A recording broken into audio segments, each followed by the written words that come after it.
Hey, Raymond here from the Beginner Photography Podcast, and today we're talking about wildlife and conservation photography. So let's get into it. Welcome to the Beginner Photography Podcast with Raymond Hatfield, the podcast dedicated to helping you grow your photography skills. Raymond interviews the world's top photographers in their field to ask questions that will get you taking better photos today. Now, with you as always, husband, father, home brewer, LA Dodger fan, and Indianapolis wedding photographer, Raymond Hatfield. Welcome back, each and every one of you. I'm happy to see you. I'm happy for you to be here right now with me, hanging out, chatting, talking about photography, because that is what we are doing today on the podcast. Like every week, I guess. So it's not just today, it's every day. So this is just another great episode. This is another episode that I got to be honest, I love what I do. I really do, and today is no exception. You guys are going to get a lot out of this interview, and because I interview somebody who I've never interviewed before in this genre of photography, wildlife and conservation photography. I've tried to get other wildlife photographers on here. They're busy. They're in other remote parts of the world, and it just so happened that with today's guest, our calendars lined up, and we made magic. We made magic. So I know that you guys are going to really enjoy this episode. But first, I want to give a shout out to a recent iTunes review. I love these. I love iTunes reviews. Whenever I see a new review, I get like warm inside. I know that sounds dumb. It's not the beer, I promise. It's the joy that I get from hearing your take on photography, learning photography in the podcast itself. So today's iTunes review comes from Mick Grody Danny #1. Mick Grody Danny, I don't know who you are, but all I can say is thank you for your review. He says, or maybe she says, I don't know, they say, this is such a great resource for anyone trying to get into photography or are already a photographer. So many topics are discussed, many of which I tried to wrap my head around that aren't even related to photography or using a camera. For example, one topic was all about photography contracts and the many scenarios that could occur. Well, Mick Grody Danny #1, thank you again for leaving me a review, and thank you for having a hilarious username that makes me giggle like a child every time I say it, because it's I don't know, it's interesting. So again, if you are interested in that interview that they mentioned about photography contracts, that was interview number 135 with Rachel Brenke, the Law Tog. So go back and have a listen to that if you didn't already. She shares a ton about all of the legalities of being a new photographer. You know, like when you need to have a contract, what should be in that contract. We talk a lot about money. So again, if you're interested, go back and have a listen. Okay, we're going to get into today's interview, but before we do that, I have to make a bit of a disclaimer. Today's audio is not the best. I have tried everything to work it out, but we did have some technical difficulties when recording, and something went haywire. So again, I did my best. It is not the audio quality of episodes past, but I know that you are still going to be able to get a ton out of this interview. So just know that the audio goes from good right in the beginning to, well, it just drops off really quick. And again, I did my best, but I'm not an audio engineer. This is not the Beginner Audio Engineers podcast, okay? I did my best, and I hope that you can still get a lot out of this interview. But once again, I will say that there's specifically, if you're in your car right now, please listen up. There's specifically one moment pretty early on where I believe on Rory's end, there was a horn honking outside of his window, and it startled me. And I'm standing here stationary in an office. So if you're driving a car, it may, and in fact probably will, startle you. Why was that hard for me to say? So just don't go looking around, figure out who you're going to cut off in traffic, because it's the audio. So that's it. That's all that I can say about that. We're going to get into this interview right now with wildlife and conservation photographer Roie Galitz. Today's guest is Roie Galitz. an award-winning wildlife and conservation photographer whose life mission is to shoot photos that speak for those who cannot speak for themselves. Having shot endangered animals all around the world, I'm so excited to talk about how we can make a difference in the world with our cameras. Roy, thank you so much for coming on the podcast. Thanks for having me. Of course. Before we get started, I want to know, in your own words, what is wildlife and conservation photographer? So I'd say it's a form of communication, first of all, because you're telling stories. I mean, we've all seen what the nature is. We've all seen the struggle those animals are going through on a daily basis. We've all seen our impact. So for me, photography is a way to communicate that into viewers worldwide, because the animals can't speak for themselves. And many people write about it, but nothing is stronger than your eyesight. Nothing is stronger than hardcore visual evidence of storytelling on what's going on in the field. That's what it is for me. So I've seen your talks, and I know that obviously you know not only a lot about the ecosystem that these animals are in that you're talking about, but you're also a very talented photographer. So I got to know, what was it that came first? Was it the love of photography, or was it the love of conservation?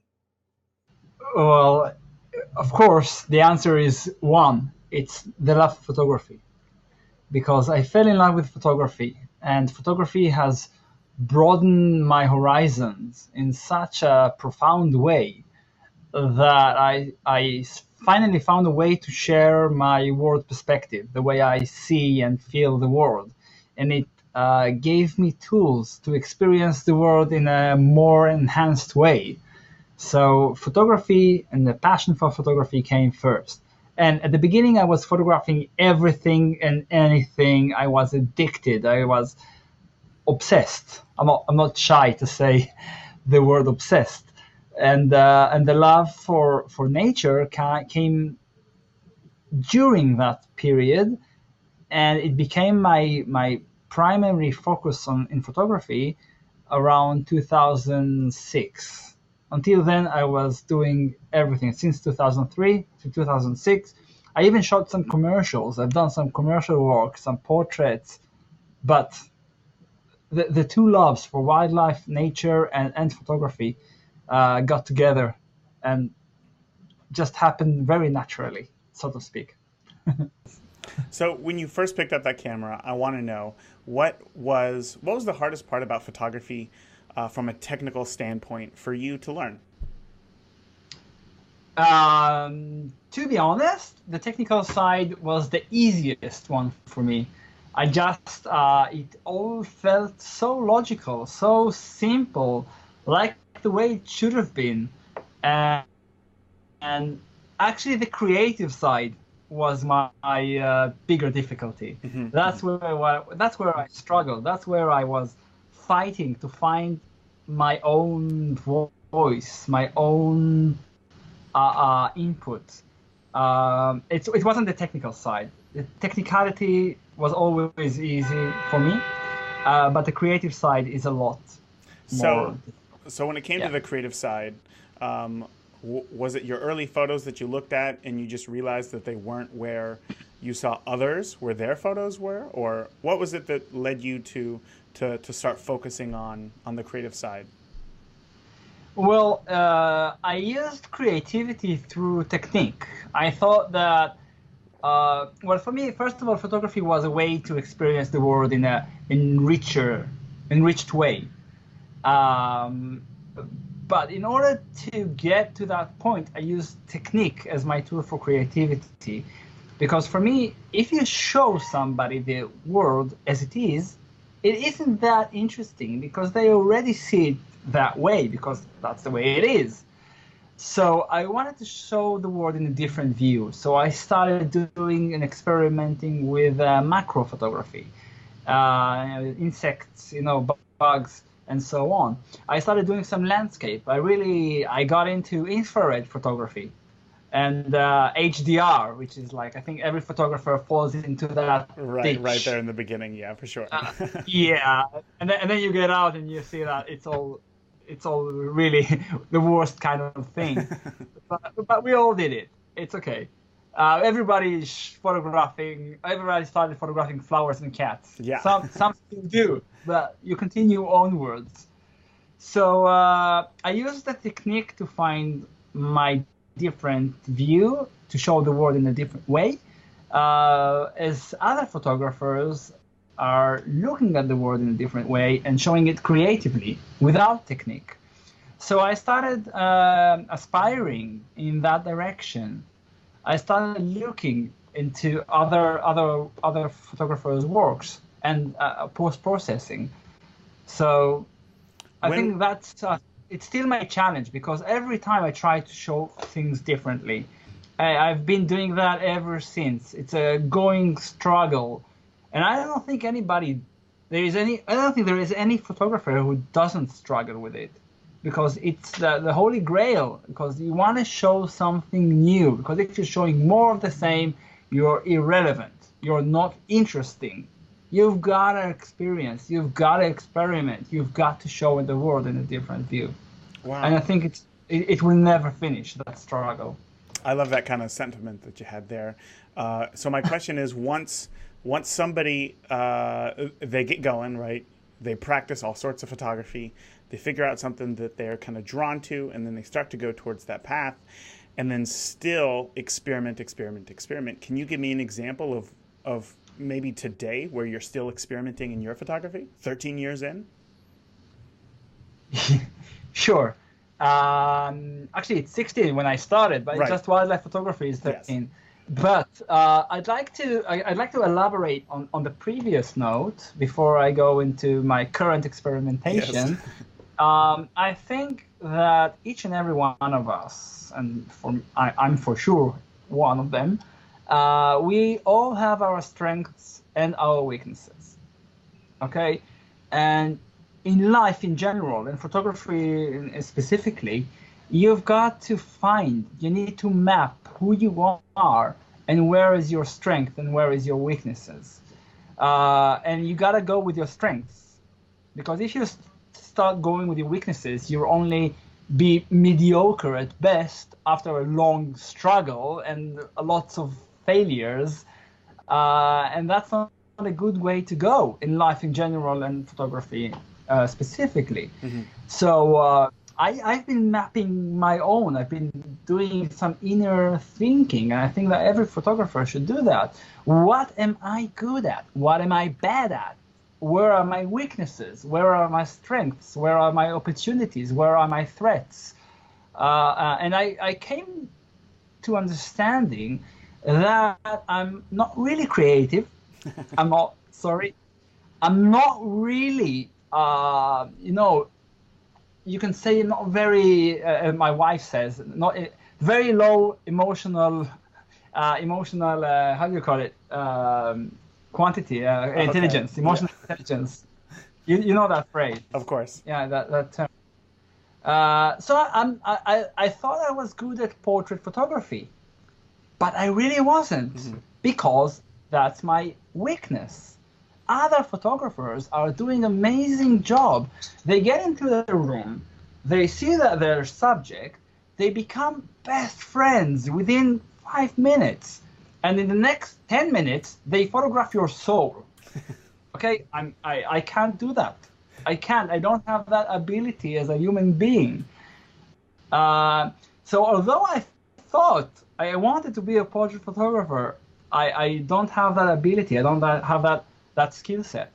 But as I said, I'm very technical. So I went into the areas in photography where technicality matters. And that's in commercial work, and that's in sports photography and nature photography.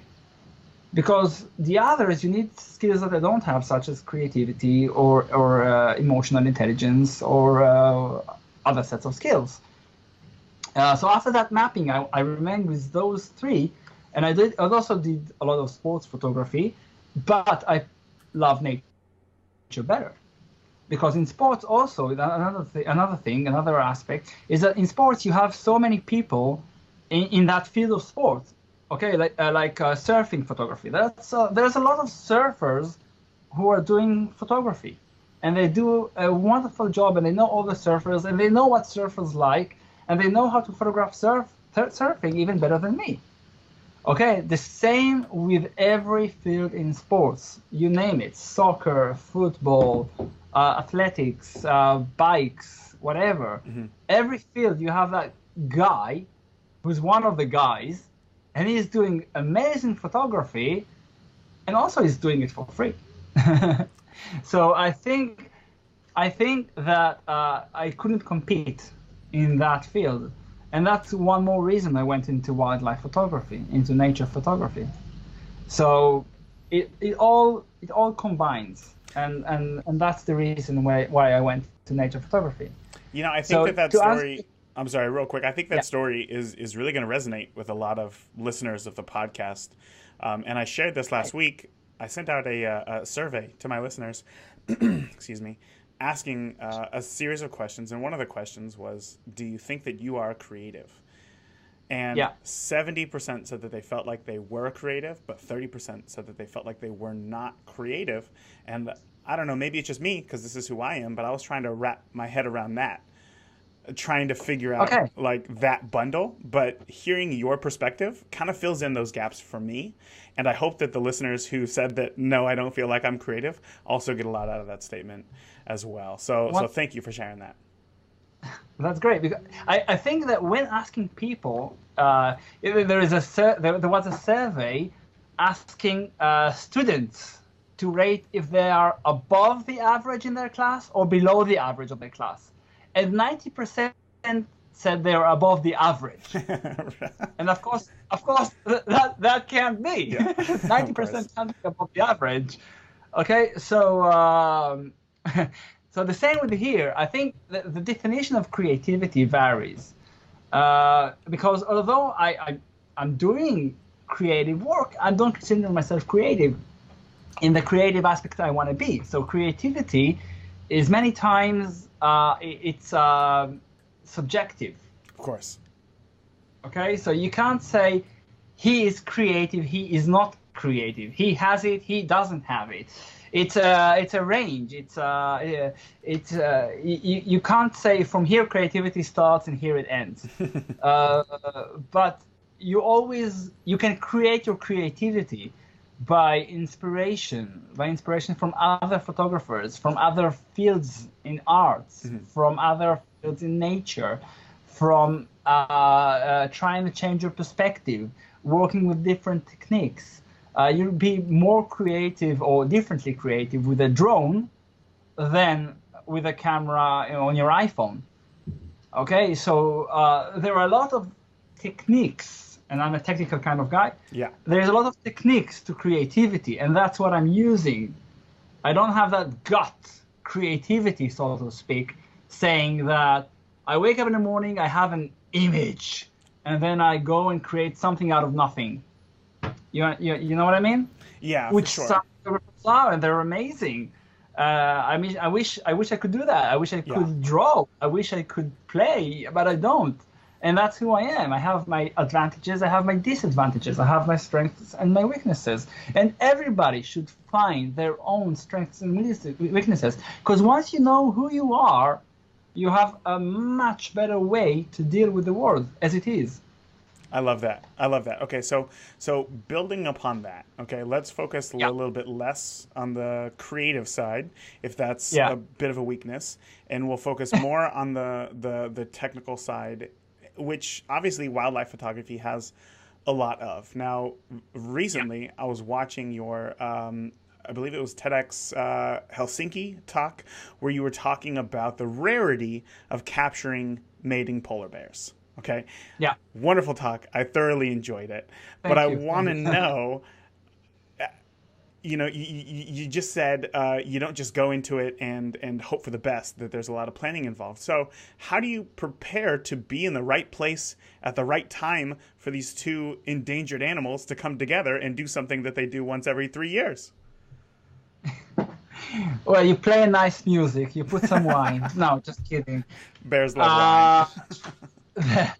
There, well, my creativity comes from, first of all, from behaviors and aspects and exclusive access and kind of aspirations. I want to get close. How do I get closer? I want to shoot from above this behavior. How do I do that? So it comes from a need. So my creativity comes from a need and not out of creativity for the sake of creativity. But planning is a key factor because I have a list of images I want to do. And I think everybody should have a list. It doesn't mean you'll get the list done. I don't know any photographer who got his list done. But having a list helps you focus on what you need to get. So I wanted to do a polar bear mating photography. So there are several aspects. What do I need to get that shot? I gotta go where the polar bears are. So I gotta find out where the polar bears are. I gotta get special permits because I gotta go into an area that's unreachable for humans. When do they mate? Okay, so they mate at the end of March or during April. Okay, that's another thing. And then you need to have your intelligence, to have your info. So then you ask around, have you seen any polar bear mating, courtship around? And then you start hearing those gossip stories. Yeah, I heard that one is mating with that one. I thought I saw a male going into the area with two females, and the females don't have cubs, because if they have cubs, it's a different story. Without cubs, the females release pheromones, which the male can recept, and they have this Jacobson organ at the top of their palate. And then they approach the females, and then they mate. So once you have all that information, when you have that schedule, your permits, your logistics, everything around it, it's all the matter of just going out there, hoping for the best, and capture it. Okay, hold on. Before you go any further, there Yeah. has to be more than just hoping for the best, because I'm sure that, especially when it You comes to have location. information, but it doesn't mean that it's going to happen. Right, exactly. But so that was exactly what I was looking for. All of that planning was exactly what I was looking for in that answer. But now, more specifically, I want to know, how did you choose the spot that you decided to be in, knowing that there would be polar bears that would show up, if that makes sense? Well, you go where the polar bears are. You don't choose. And you don't choose anything. Right. So do you track these polar bears until they see each other and then set up? Yeah.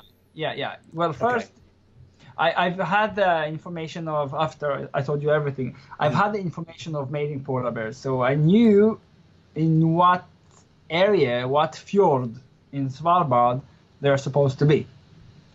So that's where I had to be. That's where I had to go. And I've had amazing specialists, top of the line specialists, which I've been working with also on the BBC film Snow Bears that came out last Christmas, also in the US on PBS Nature. So we've had all this experience. Actually, to be honest, I'm going there again on Saturday. Oh wow! Please come. Yeah. What is it for this time? Sorry? What are you hoping to get out of this trip? Oh, I can't tell you until it's over. What a tease! Okay, I get it. It's something with white bears. Oh, another form of white bear. Okay, I got it. No, it's the same. More of the polar bears, but I've got some more behaviors and more things that I'm hoping for. But you never know. Again, nothing is certain. Nothing is guaranteed. There is so much uncertainty when it comes to nature, to wildlife photography, because the animals never do what I want them to do. They do what they need to do. Okay, so there's so many question marks. Actually, there are more question marks than exclamation marks. But I think I'm hoping for the best, and keep your fingers crossed as well. I will. But I'm going there this Saturday for a 1 week project. Coming back, and I'm going there again at the end of April for another project. Okay, well, very cool, very cool. I guess that kind of brings me to one of my next questions, which is, how does the career side of being a wildlife or conservation photographer work? Because as a wedding photographer, couples come to me, they ask me to shoot their wedding, they pay me money, I show up. End of day. That's a good plan. Right? Yeah, not too bad. But I know that other photographers, lots of street photographers, they go out on their own, they do their own work, they shoot what they want, they come back, and then they sell or license their images. So from a wildlife photography standpoint, how does the career side work for you? Hey, Raymond here. And if you're listening to this, it means that you are listening to the free version of today's podcast, which means that you are missing out big time. You know, if you become a premium member, not only do you unlock the full interview with today's guests, where they share so much more valuable information on how to become a successful photographer, but you also get access to the entire back catalog of past interviews with some of the world's most renowned and experienced photographers, who open up and share how they got to where they are and what they would do if they had to start all over again today. Now, if you want to find out, become a premium member by heading over to patreon.com/beginner photography podcast, or just head on over to beginnerphotographypodcast.com and click the link on our homepage. That's it. I hope to see you there. Yeah. You obviously got into the conservation side of photography to help make a change in the world, right? Like you said, for those, you want to speak for those who cannot speak for themselves. So can you tell me about a time where you have seen one of your photos make a difference in conservation efforts? Well, first of all, it started in 2014 when I started seeing things for myself that are disturbing. Seeing less polar bears, seeing hungry polar bears, seeing less ice. So that got me into that conservation aspect of photography, because I felt like I've seen too much to ignore it. I've seen too much to say this is not happening. And for me, as I said in the TED Talk, I meant it, that global warming was 2 words to just read about and hear about. And suddenly there it is, it's real. So I think joining Greenpeace has become a really amazing opportunity, and becoming their ambassador on their campaigns has been amazing journey. And I can't say there's one specific image that made a whole lot of a difference, but maybe it will come. But there have been many images that have been part of campaigns. And I think that made a difference. There are images of the dreaming of sea ice, the image of polar bear sleeping on the ice that has been featured in many medias, and also my campaign for the Antarctic, which was also really nice with Greenpeace to create the Antarctic Ocean Sanctuary. Can you tell me a little bit more about that? How does a project like that work? They have a goal to create this sanctuary, and then they contact you. Yeah. What's going through your head? Oh my God, yes. Yeah. Okay, that's what's going on my head. Just to be to set it straight.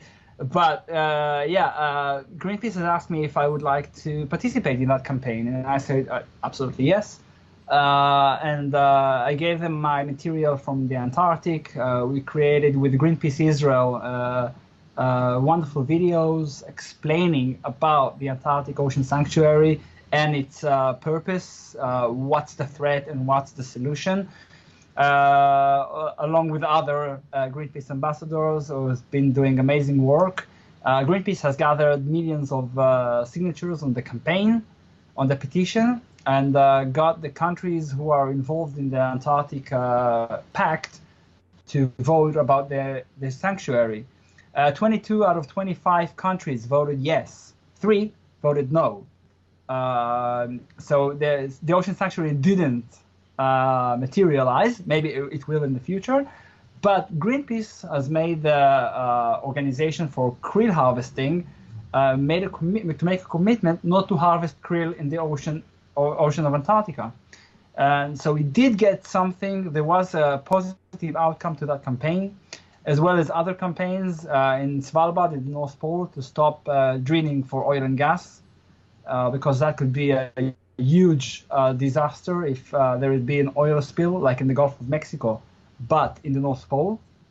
So that has also been a very successful campaign by Greenpeace and other organizations as well. So I think photographers, I mean, not just me, I'm one of many who are doing amazing work. Photographers are the ambassadors, I can say, of nature. Photographers convey a message that is much stronger than words, because seeing a hungry polar bear like the one shot by Paul Nicklin last year, starving near the barrels and the debris, gets huge attention from the international community, a lot more than another article in the news, because people believe what they see, and that's what photography is. So when they came to you with this idea of this sanctuary and asked you to do the campaign, I kind of want to know what was their goal for you? What did they want out of the photography, and how did you take what they wanted and turn it into that? So first of all, I can show you the campaign itself. It's a really nice campaign, very informative. And what they wanted me to show is to explain what's going on in Antarctica, what is the threat, and what is the solution. So we had to go through a 3-stage video. And the goal is to get as many signatures on the petition as possible. So again, photography is it's a way to communicate. So yeah. That's my job in this campaign. That's my goal. Just to get as many people as involved as possible, because if people care, the governments care. If people don't care, the governments don't care. Right. So, and they're the ones who write the checks. I get it. Exactly. Yeah. Exactly. So if somebody's listening right now and they really love the idea I hope they of do. Yeah, they definitely will be. If somebody's listening right now and they love the idea of going out and doing better things in the world with their camera and telling those stories, how would you recommend that somebody gets started in conservation efforts through photography? Well, I think the best way to start is also the way I started, which is just go out there, photograph, share images, and share stories. If you see some wrong being done, don't look the other way, but photograph, share your story, and share it online. If everybody talks about it, it becomes even stronger. The next phase, when I heard my voice wasn't strong enough, that's when I joined Greenpeace. But there are so many good environmental, of course, Greenpeace as well, environmental organizations that people can join. That people can donate, that people can sign the petitions, because every voice counts, every image counts, and again, we are all in this together. Yeah, it kind of just parrots kind of the whole thesis of this podcast, which is just get out there and just shoot. Shoot until exactly. Yeah, you come up with something, people will like it. I love it. Okay, now I want to talk about gear for a quick moment, because gear is something that we don't really talk a lot about on this podcast. As you know, as a professional working photographer, that a photo is more than just the sum of its settings, right? But with wildlife photography, it's a different ball game. You have to take a lot of stuff because sometimes you're in these remote locations. So can you share what photographers need to know, like what makes your kit different than, say, a portrait photographer? It's heavier. But well, I want to make a point straight first and foremost. Photographers especially wildlife photographers, but all kinds of photographers, usually when the image is not good, they blame the gear. Okay, first things first, don't blame the gear. The gear is fine. Okay, the gear is super. The worst camera today is better than the best camera 10 years ago. And 10 years ago, there were amazing images being made all over the world. Yeah. No doubt about it. So first, it's not the gear. The gear is fine. Just try to work with what you have. A bad photographer will get bad images out of the best camera out there. So again, it's not the gear. But that being said, you want to adapt your gear to what you're shooting and not the other way around. Okay, so look at what you like to shoot and see how you can shoot it better. And if your gear is your limit, then you buy something new. For me, one of my favorite wildlife photography lens is the Nikon 2470 f2.8. Okay, which is, you'd say it's a portrait lens. It's pretty wide, yeah. Photography is a lot about portraits. It's about behavior. It's about getting close. It's about showing the environment as well as the animal. Okay, so first things first. I mean, try to work with what you have and improve your gear only once you've reached a certain limit of your own equipment. I am a Jitso ambassador. Jitso is the tripod company. Yeah, so tripods and bags and accessories. So I'm their ambassador. I'm also a DJI ambassador, and I'm also working. I'm a G Technology. G Tech is the hard drives. It's a professional brand of SanDisk and Western Digital, and I'm also a Nikon beta tester for their gear. So to be honest, I get gear for free, so I can choose whatever I want. So yeah, sure, why not? Give me the 800 millimeter. Yeah, but so gear matters. But I wouldn't necessarily buy everything that I'm getting. I would work with what I have, and not start buying unnecessary gear and stocking up when it costs so much. Yes. So you have to see where you're going, and then adjust your gear accordingly, and not the other way around. I heard people say, "I got this amazing camera. It's and the 600 millimeter lens, but I'm photographing dogs." Okay, you don't need that kind of lens for dog photography. Dogs in the next state away. I get it. Exactly. Yeah. So again, you need to really think about what you're getting and how will it improve your photography, and not just go and buy whatever and work your way around it. And sometimes my gear is not just the lenses; it's also the laptop and my backups and tripods and triggers, remote, underwater housing, drone, batteries. And also clothing, because when you shoot at -30, -40 degrees, you have to have the right gear and the right gloves and the right balaclava and whatever. You've got to have your hand warmers, not for your hands, but for your batteries. So there is a lot of things you think about that are not just photography. It could be a satellite phone, but it's part of my photography gear. Yeah, of course. Yeah, what's the camera like on those satellite phones? Are they any good? Oh, no cameras. Oh man, okay, I gotcha. So I've got my iPhone with me, so. Oh, there you go. Does that still work at -30 degrees? What, the iPhone? Yeah, the iPhone. I keep it inside my suit, and I get it out, I photograph, and I put it back in. That'd be the perfect ad. Yeah, because otherwise, when the battery dies, you can't turn it on unless you charge it. Unlike camera batteries, which after you heat them up, they are full again. That's fine. So you got to be really careful with your iPhone. So for those, we kind of talked about wanting to get into conservation photography. We talked a little bit about the gear and what it takes in conservation photography. What do people need to know before going into these potentially dangerous situations with potentially dangerous animals. Don't. Well,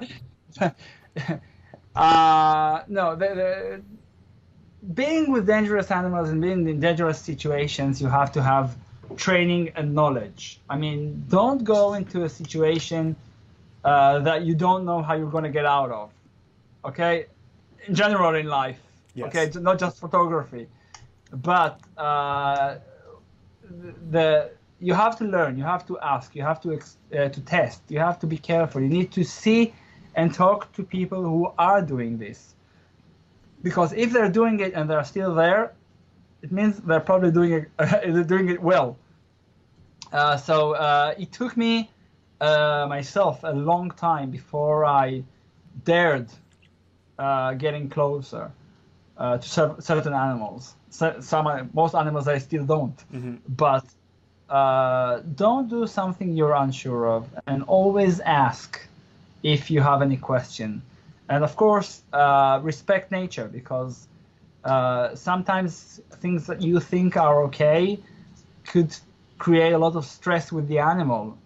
And stress with the animal could be harmful for the animal or harmful for the photographer if the photographer is not careful. So don't go and do crazy things unless you know what you're doing. It took me only after seeing hundreds, thousands maybe, of walruses over 5 years, I started getting closer to them. Okay, only then I feel that to read, and I feel I can read their communication, because when a walrus is stressed, he shows a certain behavior, and when he's relaxed, he shows a certain behavior. So you have to know how to read this behavior, and reading this behavior could be a matter of seconds before it can be harmful for either you or the animals, because you don't want to start a stampede. Yeah, no, I can imagine. And you don't want to be hurt as well. So again, it's a lot of practice and a lot of time and a lot of reading and a lot of consulting and a lot of talking to people who are doing it. Wonderful. So again, don't do anything you're unsure of. Yeah. Have you ever had a very dangerous moment that you were legitimately scared for your life? And how did you get out of it? Well, it's not it's not a walk in the park, okay? But depending which park. I mean, there are some parks I think there that are are more some parks. dangerous. Yeah, that's a good point. Yeah. But to tell you that I've been genuinely and really scared for my life in a life-threatening situation that I almost died, no, it never happened to me. Good. And it's because you paid attention to your surroundings. You asked questions. Because I didn't get into those situations. But there are moments where I'm stretching the limits. I won't say there aren't. Last week I was in Tanzania, and I was photographing hippos. And to photograph hippos hippos can be dangerous. Mm-hmm. Okay, but I got low because I want to get this low angle, the same eye level as the hippo. And hippos can be dangerous. You have to be. Yeah, I had a guy, one of the rangers, was standing behind me and watching over, just to warn me in case something happens that I'm unaware of, because I'm concentrating on photography. Mm-hmm. So I got my watcher, and I've got my hippos, and I've got my camera. And every now and then a hippo might get too close, or might dive and approach underwater, and then you get up closer. And they have these thick sounds, very heavy, deep sounds, where you feel it in your gut when they are calling. And of course, they also defecate. That's the word. Poop. Mm-hmm. Poop. Yeah. And they throw it around with their tail. Do they really? They do. I felt it. They did it on me. Oh, but yeah, but it's one of the hazards of the occupation. That's fine. But I only placed myself in that situation because I knew there was a small cliff, a 1 meter cliff at the edge of the ground. Mm-hmm. So I knew hippos can't climb that. They can't jump. they can't climb a 1 meter step Oh, that easily. So that's why I felt comfortable being this close. I wouldn't do that if there was a shoreline, gradual slope where they could charge and run straight at me. So that's why I felt comfortable. yeah. No, I can imagine that being on that end of a hippo charge would be probably one of the scariest experiences that a human could experience. So I'm glad that you paid attention to your surroundings, Yeah, found but that that's how you spot. do it. You Yeah. have to have a spotter. You have to, because somebody can surprise you where you're not expecting it, and you have to have this knowledge about what is safe and what is not safe in order to watch yourself. Yeah, yeah. Well, Roy, man, you've shared so much today. You've given us a ton of info and really helped out. I think for those who want to get out in nature, spend some time with wildlife and photograph to hopefully better not only their communities but the world. So again, I can't thank you enough for coming on the podcast. I really appreciate it. Can you share with the listeners how they can get in touch or find you online? Sure. Well, they can look up Roie Galitz on Instagram or Facebook or Google. And I'm there. I'm on, Perfect. on every social media practically. And again, I feel free. I'd appreciate it. And again, thank you so much for hosting me. It's been a lot of fun talking to you and sharing my perspective. And I hope you enjoyed. I sure did, and I know that the listeners did as well. So again, Roy, thank you again so much for coming on the podcast, and I look forward to keeping up with you and your travels, and I'll be crossing my fingers that you don't get in front of a hippo stampede anytime soon. So again, man, have a great day. Thank you. Thank you so much. I gotta tell you, that interview, I want to go and start photographing some polar bears mating. I'm serious. Maybe, not in Antarctica. I've always wanted to go to Antarctica. I've always wanted to see polar bears. My logo in my photography business is of a polar bear. They just seem like such majestic creatures, and, having the ability to see them close up and gain some sort of trust to be able to photograph them is just really, really inspiring to me. And I really enjoyed this episode. But my biggest takeaway was definitely the honesty, right, that Roy shared of, you don't have to be quote unquote traditionally creative in order to be successful as a photographer. As I mentioned in that survey that I sent out, the 30% of you have said that you do not feel like you are creatives, and I'm assuming that the camera is hopefully is what you're assuming is going to be your way into some sort of creativity, and that's awesome, and that is awesome. But I would just parrot again that, what Roy said, that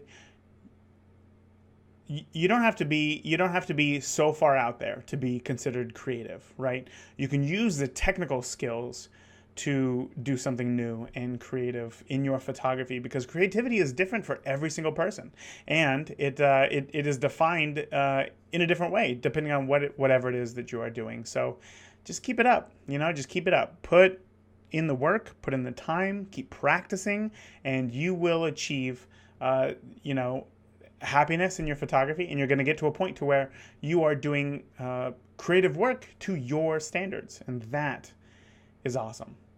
I would love to know if you are one of the 30% of people that responded to the survey and said that you don't feel like you are a creative.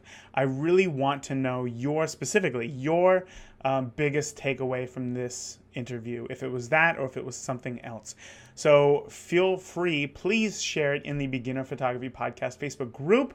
And if you're not already a part of the Beginner Photography Podcast Facebook group, we have over 1,000 members of photographers just like you who are at their own a place in this journey in photography, and we all know that nobody is at the same skill level. So there's no dumb questions, there's no rudeness. It is just a community of like-minded new photographers who want to help each other out. So if you're interested, feel free to join. I would love to have you.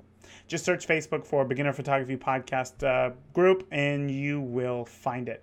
You'll have to answer 3 quick questions, and then I will let you in. You'll get the golden ticket into the group, and then please share your biggest takeaway from this interview. And that is it. Okay, I am going to take off now, and I will see you all again next week. How does that sound? Sounds pretty good. All right, until next week, I want you to get out there, keep shooting, try something new and creative. I don't know. Focus on yourself and be safe. All right, that's it.